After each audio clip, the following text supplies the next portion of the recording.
Calcio Beneventi was lighting his third cigar of the evening when something warm and trembling pressed against his knee. Not a weapon. Not a threat. A puppy. He looked down. A little girl in a faded pink jacket stood in the rain, hair plastered to her cheeks, holding out a tiny black puppy like it was a sacrifice. The animal whimpered, soaked through, 4 pounds of shivering fur. "Please," she said, voice barely audible over the downpour. "Take him. He's all I have." His bodyguards moved instantly. Hands to holsters. Too close, too desperate. But Calcio raised one tattooed hand, stopping them mid-reach. No one offered him dogs. People offered him money, territory, blood. He crouched down, the charcoal fabric of his suit darkening with rainwater. "What do you want, Bambina?" She swallowed hard, forcing the words past tears. "I want you to save my mommy," she said. "Because the good people won't." That made him pause.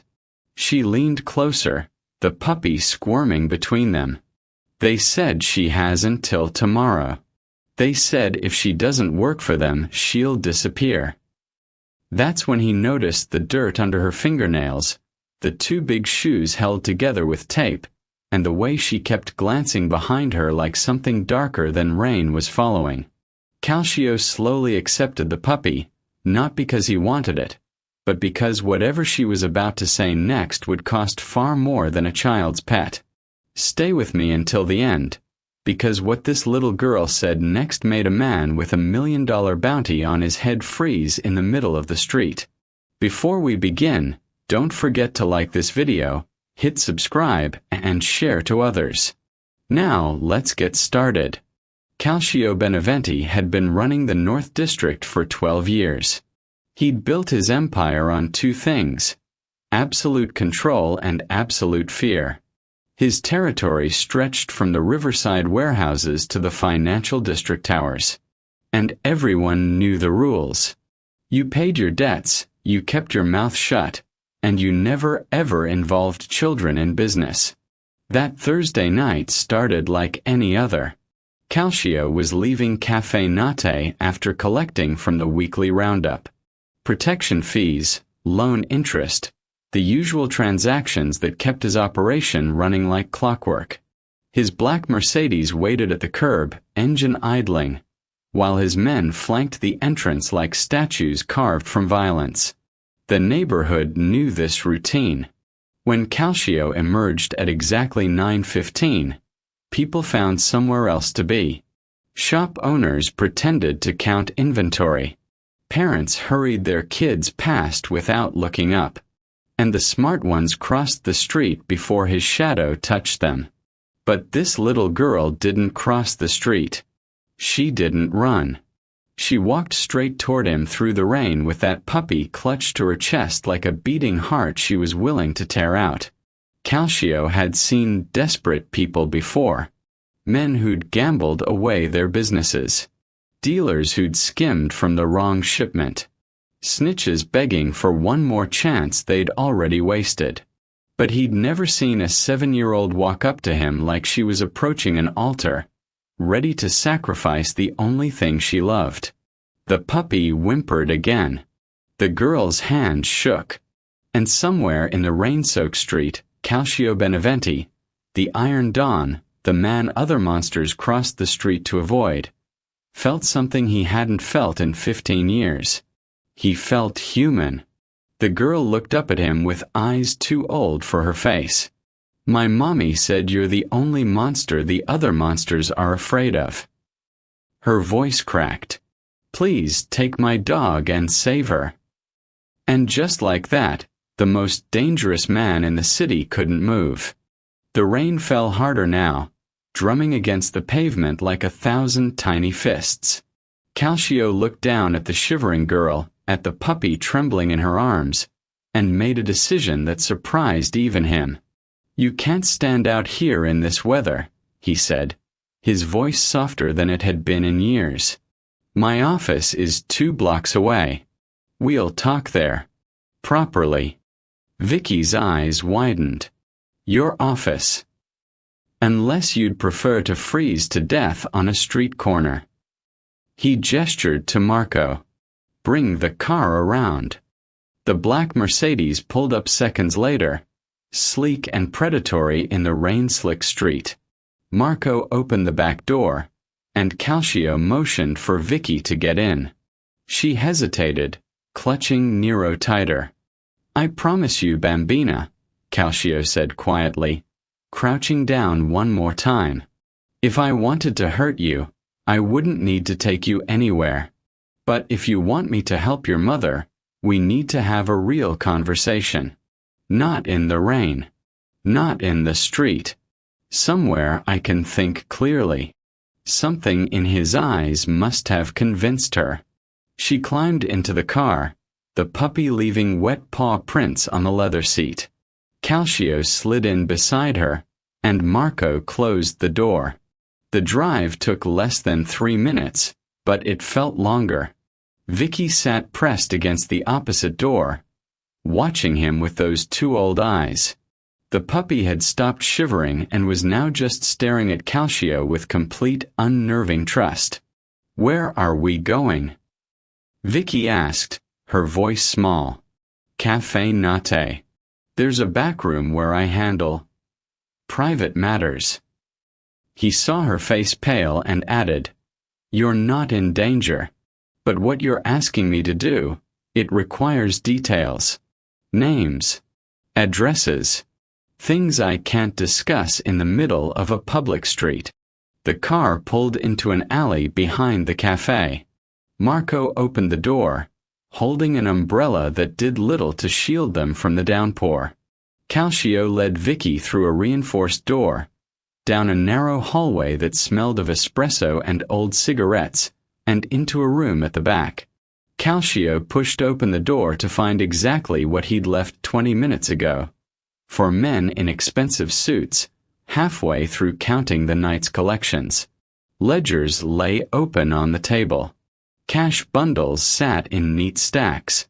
A silver pistol someone had forgotten to put away caught the overhead light. Conversation stopped. 4 heads turned toward the doorway. Stefano's hand moved instinctively toward his waistband. Boss, Marco said from behind them, confusion evident in his voice. I thought you were just stepping out for change of plans. Calcio walked into the room, one hand resting on Vicky's shoulder, not restraining, just guiding. Everyone, this is Vicky. Vicky, these are my associates. The little girl stood in the doorway, still holding the puppy. Her faded pink jacket dripped rainwater onto the concrete floor. Her sneakers squeaked slightly as she took a tentative step forward. In her arms, the black puppy stared at the table covered in money and weapons with glossy round eyes. Che caso, muttered Stefano, the man to Calcio's right. He reached for the pistol, but Calcio's hand shot out faster, pinning Stefano's wrist to the table. Don't. Calcio's voice was quiet, but it carried the weight of a guillotine blade. He released Stefano's wrist and pulled out his own chair, gesturing for Vicky to take the one across from him.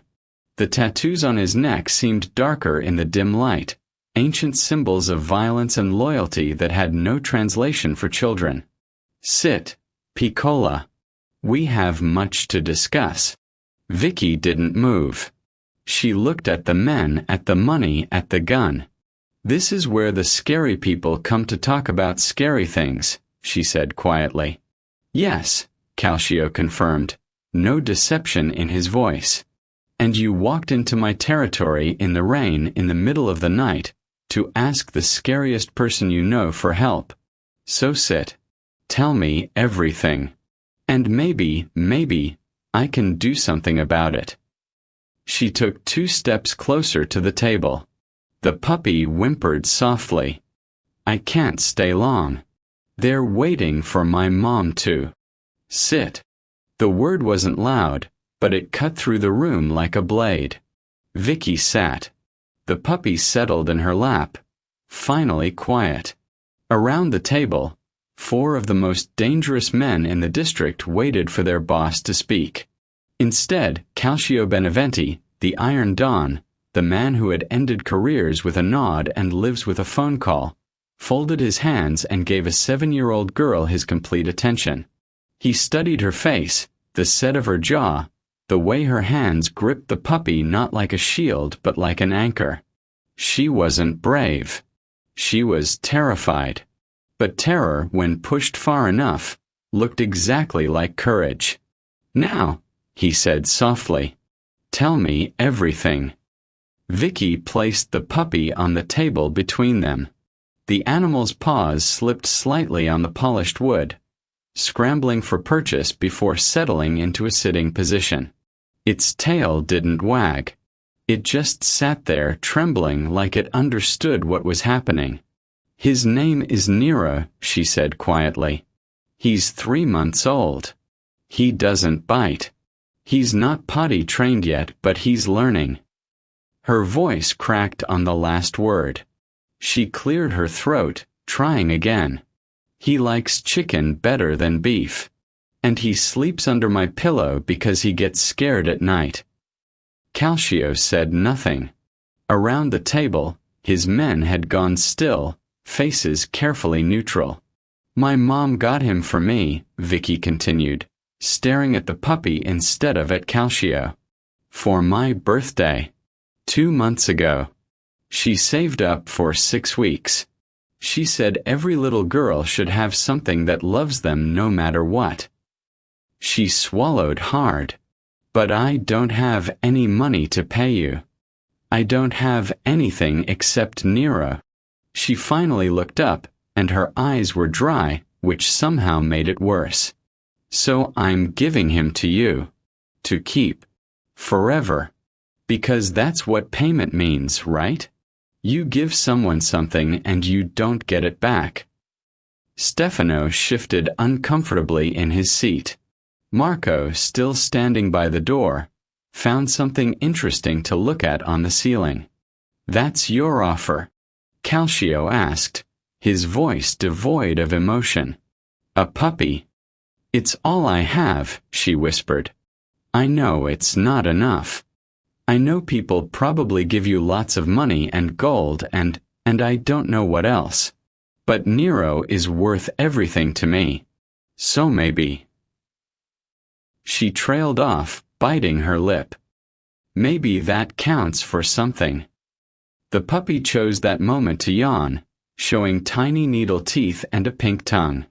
It looked at Calcio with complete trust, tail finally giving one small, hopeful wag. "Your mother," Calcio said slowly. "Where is she?" "They took her 3 days ago. The men with the red bandanas. They said my daddy owed them money before he died, and now mommy has to work for them until it's paid back. But she said they're lying.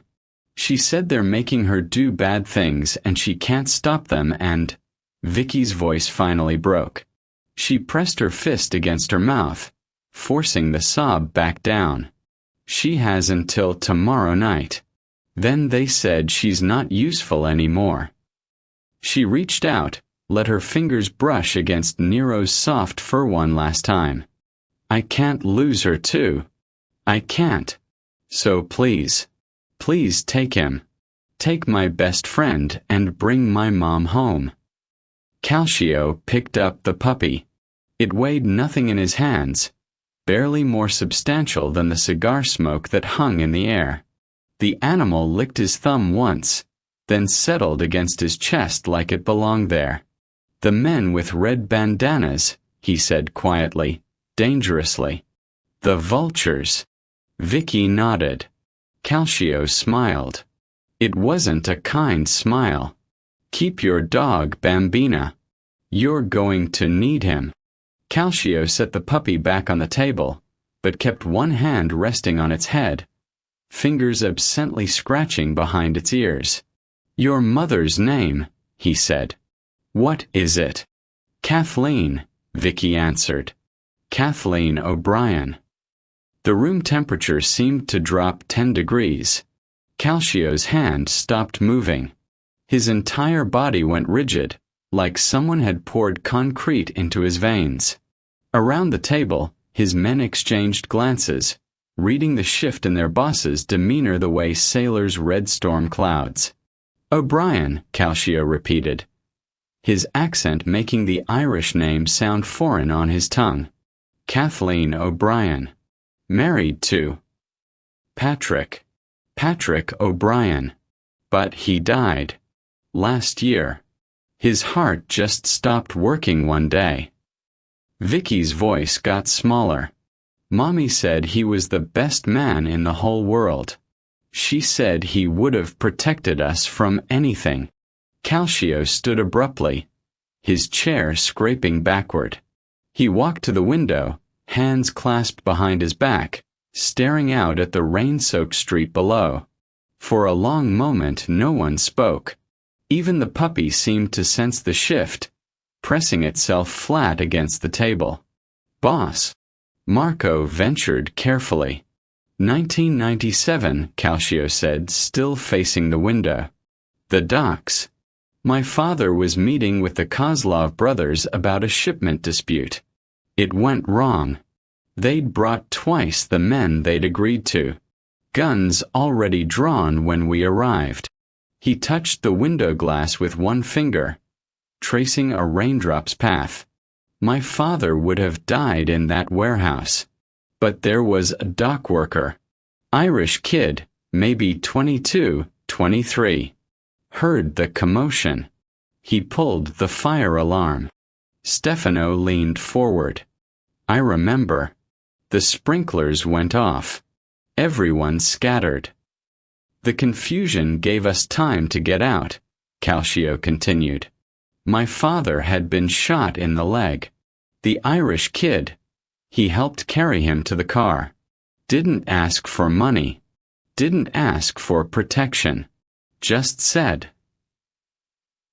Calcio's voice went quiet. He said, "Nobody deserves to die in a place like this. Not even you people."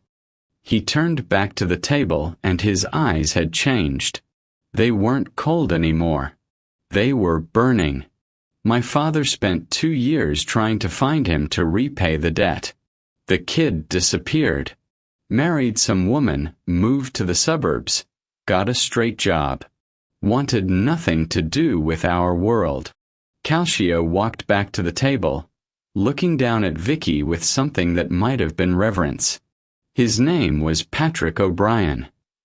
Vicky's eyes widened. "You knew my daddy?" "No, Bambina. But my father did. And he died still owing your father a life debt." Calcio placed his hand over his heart, then extended it toward her, palm up. An old gesture. An unbreakable oath. "Which means now I owe you." He picked up the puppy, placed it gently back in Vicky's arms. "You're not paying me. I'm paying him." Calcio pulled his phone from his jacket and scrolled through contacts with his thumb. "Marco, call Luca and tell him the Moretti meeting is postponed. Stefano, contact the Riverside suppliers. Everything gets pushed to next week." He didn't look up from the screen. "Clear my schedule. All of it." Stefano blinked. "Boss, the Moretti thing has been scheduled for 3 months. They're flying in from." Did I stutter? "No, boss." "Then make the calls." Calcio found the number he wanted and pressed dial. It rang twice before a gruff voice answered. "Tommy, it's me. I need the back room at the warehouse opened. Full inventory access. No, not tomorrow. Now." He ended the call and pocketed the phone, then looked at Vicky. "Marco is going to take you somewhere safe. You'll wait there until this is finished." "But my mom." "Will be home before sunrise," Calcio said, his tone brooking no argument. "You have my word. And in my world, that's worth more than gold." He nodded to Marco, who approached carefully, keeping his massive frame non-threatening. There's a safe house 2 blocks from here. She eats, she rests, she stays put. Capice? Marco nodded and extended a hand to Vicky. She hesitated, clutching Nero tighter, then took it. After they left, Calcio loosened his tie and pulled it over his head in one smooth motion. The silk dangled from his fingers for a moment before he tossed it onto the table like discarded skin. He unbuttoned his collar, rolled up his sleeves. The tattoos on his forearms became visible now, words in Latin and Italian that promised violence to those who could read them. Stefano, you're with me. Call Enzo and Vic, tell them to meet us at the warehouse in 20 minutes. Full gear. He shrugged off his suit jacket and draped it over the back of his chair. The rest of you, I want eyes on every vulture property in the district. Shipping containers, abandoned lots, that chop shop off Hamilton. Anywhere they might keep someone they don't want found. The men scattered to make calls. Calcio walked to a cabinet in the corner and pulled out a black duffel bag, unzipping it on the table.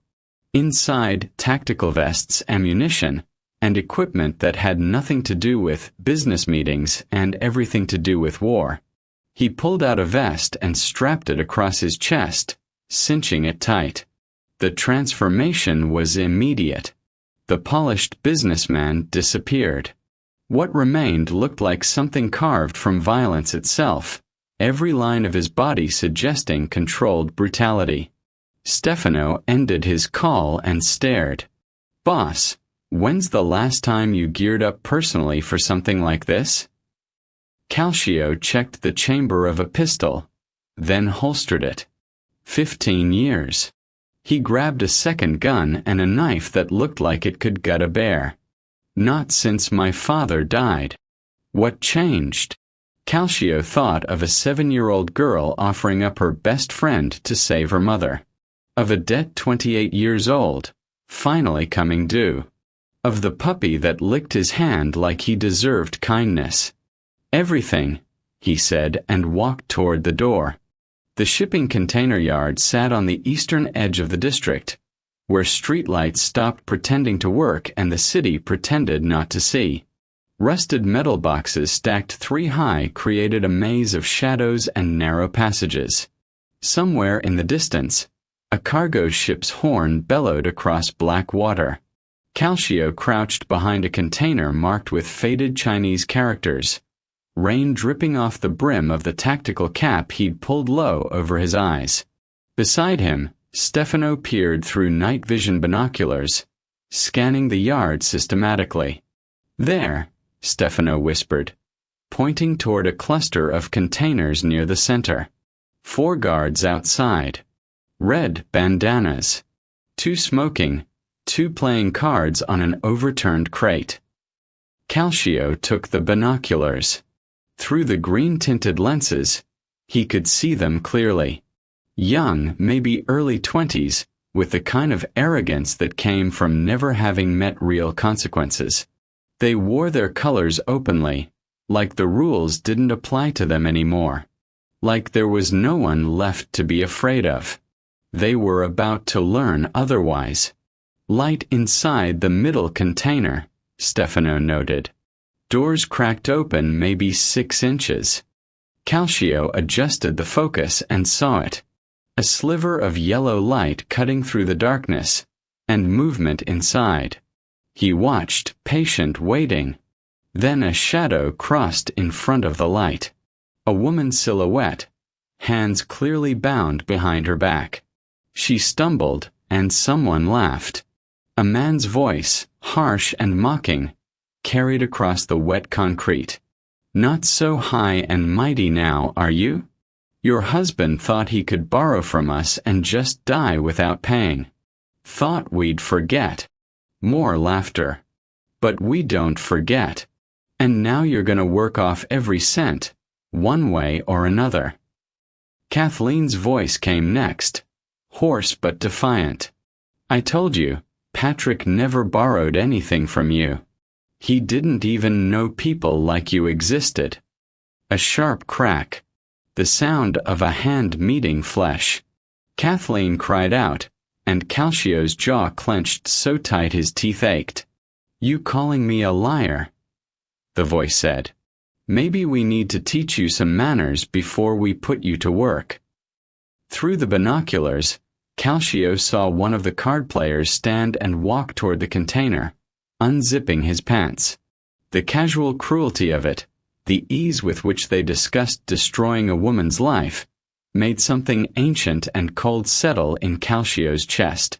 He lowered the binoculars and handed them back to Stefano. "How many total?"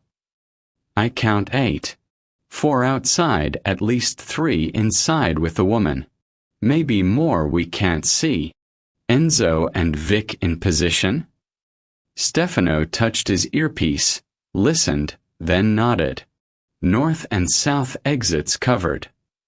Calcio pulled his pistol and checked it one final time. The weight felt right in his hand, familiar as breathing. "Tell them no one leaves this yard alive except the woman." He looked at Stefano, and his eyes held no mercy, no hesitation, nothing human at all. The vultures wanted to be predators. Tonight they learned their prey. He stood and walked into the shadows. The hunt had begun. The first guard died without making a sound. Calcio's knife entered between his ribs, found his heart, and exited just as smoothly. The body crumpled against the container with a wet thud that the rain swallowed whole. His partner, the one who'd been smoking, barely had time to register the cigarette falling from his dead friend's mouth before Calcio's suppressed pistol coughed twice. Center mass. The man dropped. 2 card players at the crate looked up simultaneously. One reached for his waistband. Too slow. Stefano's shot took him in the throat. The 4th guard managed to stand, managed to open his mouth to shout a warning, before Calcio closed the distance and put a bullet through his temple at point-blank range. 4 seconds. 4 bodies. 0 noise that would carry over the rain. Calcio moved toward the container with the light. Inside, he could hear voices, oblivious, still laughing at whatever fresh cruelty they were inflicting. He positioned himself beside the door, back against the cold metal, and met Stefano's eyes. A nod. Stefano reached out and yanked the container door wide. Light spilled out. So did chaos. The man closest to the door, the one who'd been unzipping his pants, turned with his mouth open in surprise. Calcio shot him in the kneecap first, watching him collapse and scream, then put the second round through his skull. Merciful in its own way. Quick. Inside the container, 3 more vultures scrambled for weapons. One managed to clear his holster before Enzo, entering from a ventilation shaft in the ceiling, dropped down and broke his arm with a sickening crack. The gun clattered away. Enzo's follow-up strike crushed the man's windpipe. The second vulture got a shot off. Wild panicked. The bullet sparked off metal somewhere behind Calcio's head. Calcio didn't flinch. He walked forward, letting the man fire again, miss again, watch in growing horror as the distance closed. When Calcio reached him, he grabbed the gun hand, twisted until bones snapped, and put his own pistol under the man's chin. "You picked the wrong family," Calcio said softly, and pulled the trigger. The last one, the one who'd slapped Kathleen, backed against the far wall of the container. He was young, maybe 19, and the bravado had leaked out of him like air from a punctured tire. "Wait," he stammered. "Wait, we can work something out. Money. We've got money. We can." "You touched her," Calcio interrupted. His voice was completely calm, which somehow made it worse. "You put your hands on Patrick O'Brien's widow." "I didn't know. I swear I didn't." Calcio shot him in both knees. Let him scream. Let him understand what was coming. Then he stepped forward and finished it with a single round between the eyes. Silence flooded back in, broken only by rain drumming on metal and the ringing in everyone's ears. Calcio holstered his weapon and turned to where Kathleen sat bound to a chair, eyes wide with terror, blood trickling from her split lip. He pulled the knife from his belt and knelt before her. "My name is Calcio Beneventi," he said gently, cutting her restraints. "Your daughter sent me." Kathleen jerked away from the knife instinctively, pressing herself back against the chair even though her hands were already free. Her wrists were raw, zip-tie marks carved deep into pale skin. She stared at Calcio like he was another predator, just a different species than the ones who'd been holding her. "Don't touch me," she whispered, voice shaking. "Please, I'll do whatever you want, just don't." "Mrs. O'Brien." Calcio kept his voice low, steady, and sheathed the knife. He raised both hands slowly, palms out. "I'm not here to hurt you. Your daughter came to me. Vicky. She's safe. She asked me to bring you home." Kathleen blinked, confusion cutting through terror. "Vicky. No, she wouldn't. She's 7, she doesn't know people like." She looked around the container, at the bodies, at the blood spreading across the corrugated metal floor. "Like you. She knows enough." Calcio stood carefully, giving her space, and gestured to Stefano, who approached with a jacket. "She walked into my meeting tonight. Got past my guards. Offered me her puppy to save you." Kathleen's hand flew to her mouth. "Oh God. Nero. She wouldn't. She loves that dog more than—" Her eyes filled with tears. "What did you do to her?" "I sent her to a safe house with hot food and Marco, who has 3 daughters of his own and looks terrifying but cries during Disney movies." Calcio nodded to Stefano, who draped the jacket around Kathleen's shoulders. "She's waiting for you. Probably fallen asleep on the couch by now with that puppy drooling on her shirt." Kathleen pulled the jacket tighter, still watching him like he might strike. "Why would you help us? We don't have money. We can't pay you. Whatever my husband supposedly owed." "Your husband didn't owe them anything," Calcio interrupted. "They invented the debt. It's what the vultures do.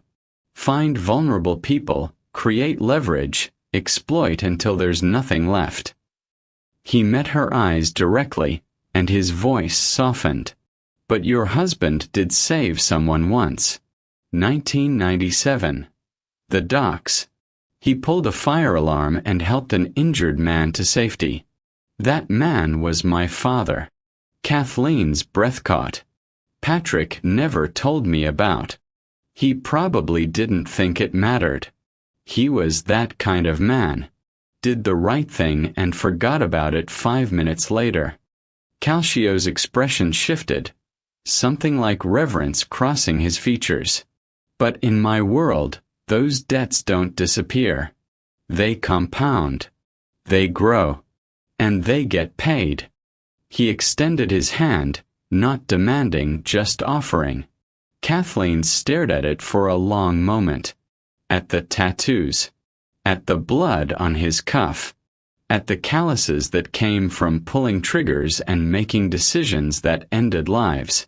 Then she looked at his eyes and saw something she hadn't expected. Respect. Real, genuine respect. Not for her, but for the memory of a man who'd been kind when he didn't have to be. She took his hand and let him help her stand. "Let's go home, Mrs. O'Brien," Calcio said quietly. "Your daughter's waiting." The safe house was a modest apartment above an Italian bakery that opened at 4 a.m. and smelled perpetually of warm bread. Marco stood outside the door like a granite statue, arms crossed, but his expression softened when he saw Kathleen. He stepped aside without a word. Just a small nod of acknowledgement that the job was done. Calcio opened the door. Inside, Vicky sat on a worn leather couch, Nero curled in her lap. Her face was blotchy from crying, eyes red-rimmed and puffy. She'd been sobbing quietly, trying to be brave, trying not to make noise. When the door opened, she looked up with the kind of heartbreak that belonged on someone 10 times her age. "I know," she said immediately, voice cracking. "I know I have to give him back now. You brought Mommy home, so Nero is yours. That was the deal." She pressed her face against the puppy's fur, shoulders shaking. "I just wanted to say goodbye first. Please, can I just—" "Vicky." Kathleen's voice cut through the apartment like sunlight through storm clouds. Vicky's head snapped up. "Mommy." Kathleen rushed across the room, dropped to her knees, and pulled her daughter into her arms so tightly it looked like she was trying to fuse them into one person. Vicky clung to her mother, the puppy squashed between them, both of them crying now, words tumbling out incoherent and overlapping. "I thought they were going to. I'm sorry, I'm so sorry, baby. I never wanted you to. I was so scared." I know, me too." Calcio stayed near the door, hands in his pockets, watching.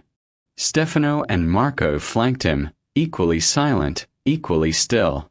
This moment didn't belong to them. They were just witnesses to something pure, something their world rarely produced, a debt paid not in blood or money, but in returned innocence. After a long moment, Vicky pulled back and looked at Calcio. Her face was wet, her pink jacket was wrinkled, and Nero was trying to lick her chin. "Thank you for bringing her back," she whispered. Then she took a shaky breath and held the puppy out toward him. "I promised. Nero is yours now." Calcio didn't move from the doorway. "I don't want your dog, Bambina." Vicky's face crumpled. "But that was the deal. I said I'd give you everything I have, and I meant it. I don't break promises." "Neither do I," Calcio said quietly. He walked forward and knelt down, eye level with her, the same way he'd done in the rain-soaked street hours ago. "I promised to bring your mother home. I didn't promise to take anything from you." He reached out and scratched Nero behind the ears. The puppy wagged its tail. "The debt was never yours to pay. It was mine. To your father. For saving my father's life. So I can keep him." Vicky's voice was barely audible. "You can keep him," Calcio confirmed. He stood and looked at Kathleen. "Both of you. You're under my protection now. Anyone who touches you answers to me." Kathleen's eyes widened. "Mr. Beneventi, we can't possibly." "It's already done," he said simply and turned toward the door. Calcio had his hand on the doorknob when Vicky's voice stopped him. "Mr. Beneventi." He turned. She was standing now, still holding Nero, but there was something different in her posture. Less fear. More curiosity. "My daddy," she said carefully. "Was he really a hero?" Calcio considered the question, then walked back to her. He crouched down one last time, bringing himself to her level. "Your daddy was a man who saw someone in trouble and helped them, even though it was dangerous. Even though he had nothing to gain. Even though walking away would have been easier." He paused. "Yes, Bambina. He was a hero. The kind this world needs more of." Vicky hugged Nero tighter, processing this. Then she looked at the puppy, at her mother, and back at Calcio. "I want to give you something anyway. Not as payment. As a thank you." Before he could refuse, she was fumbling with Nero's collar, a cheap nylon thing with a small metal tag dangling from it. Her small fingers worked at the clasp until it came free. She held the tag out to him. It was scratched and worn, with Nero engraved on one side and a phone number on the other. "So you remember," she said simply, "that sometimes the scary people do good things too." Calcio stared at the tag in her palm. Something in his chest shifted, like tectonic plates finding a new arrangement after decades of being locked in place. He took the tag carefully, as if it were made of glass, and closed his fist around it. The metal was still warm from the puppy's body heat. "I'll keep it," he said quietly. Then he straightened and looked at both of them, mother and daughter, huddled together on the couch with a 4-pound puppy that had somehow unraveled 15 years of carefully constructed armor. "The puppy stays. Your mom stays. And from now on I stay." Kathleen frowned slightly. "What does that mean?" "It means you're not alone anymore.